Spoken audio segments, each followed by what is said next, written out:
About a week ago, I noticed one of my favorite clients won an award most corporate companies only wish they had. A Great Place to Work award. With the new generation of workforce having an average tenure of 2 years or less at any one company, retaining and finding great talent is a competitive challenge for businesses. But that got me thinking, since I've personally worked with them multiple times over almost 2 years, I'd like to share what I've observed to explain how I think they won this award.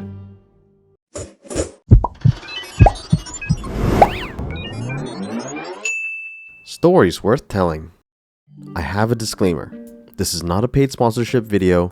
I didn't ask them for permission. Honestly, I don't even know the metrics they use to win this award. I know this is not how I should approach this. However, to maintain honesty, authenticity, and integrity within the words I'm about to speak, this is how it must be. It's a risk, but I hope Meltwater, you won't hold this against me.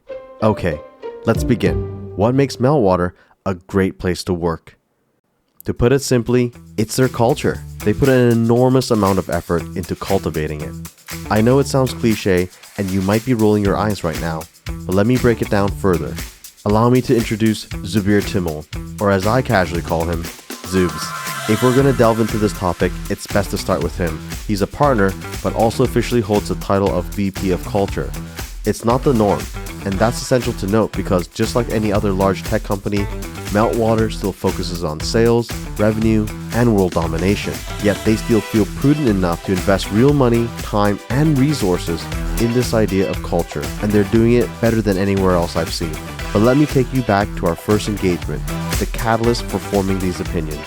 It was a while ago when they first hired me to document an internal event they dubbed Culture Day. Given my experience with enough corporate videos to make any artist cringe, I thought, oh great, another one of these. Hopefully I can capture some genuine reactions, or I'll have to direct the crap out of this to sell this properly. Fortunately, I couldn't have been more wrong. Once the event kicked off, the atmosphere transformed. Typically, in such events, you need to warm up the crowd. Well, not this time. Instead, they had to tell them to calm down. Singapore! Let me tell you, I've never seen anything like that at an internal corporate event before. Never. That's when I knew they had something unique going on. You could feel it, and it was infectious.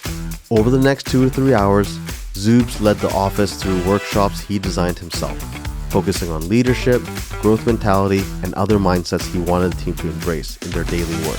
It was probably the closest thing to a Tony Robbins event I've ever experienced, and it would have been worth the money if it was a paid event. Fortunately, for the SG Meltwater team, it comes as part of their employment. Lucky bastards! The following hours were filled with insights, games, and concepts that compelled people to reflect on themselves.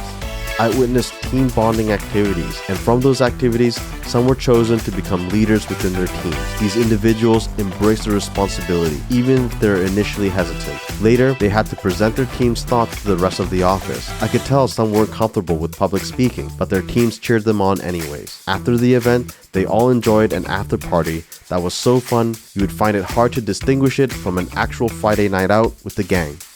Creating an event like this and making it feel so natural is no easy feat. It's an illusion. I have this opinion that if someone makes something look easy, it's likely not easy. More often than not, it's extremely hard. So I was in awe to see how Zubs and his team orchestrated the event to create the situations and opportunities he wanted them to experience. And the way the team showed up and exceeded expectations was remarkable. I overheard one manager saying, yeah, unless they're closing $1 million deal, this event takes priority for the next few hours. If you've watched this far already, but haven't grasped the point yet, let me break it down as to how I see it. 3, 2, 1. Here we go! From what I've seen, their leaders are inspiring. They motivate individuals to aspire for more, not just for the company, but for themselves. It's that they know where to allocate their resources, time, and money. They understand when, where, how, and most importantly, why. Understanding their priorities and how to prioritize is key to their success. Behind everything I witnessed throughout that day, there was likely a solid foundation of what I'd like to call the right intentions. As far as I could tell, they really do care and lead by example. And I know this event was not a one-off either, because since then, I've been back at least once every quarter to document something new. And the vibes, as they say these days, is still strong. They even flew me out to Japan recently, and now many of them see me as part of the team, officially, non-official, just like this video. And I hope that continues after I release this. The best part is, Zabir Timmel is just but one example of such great leaders available there. Because they're constantly cultivating it, there are a dime a dozen. And I say this with the utmost respect and admiration. To prove it, I'll close this video with another leader who won me over within 10 minutes of meeting him.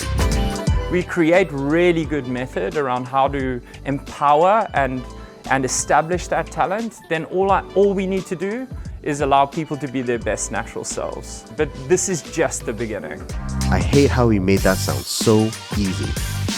If you're a boss, founder, CEO, or HR specialist, I'd love to hear what else you can add to this topic to help others navigate these challenges. If you like this video or want to find more valuable stories in the future, please consider giving this video a like and follow. Thanks in advance. See you later.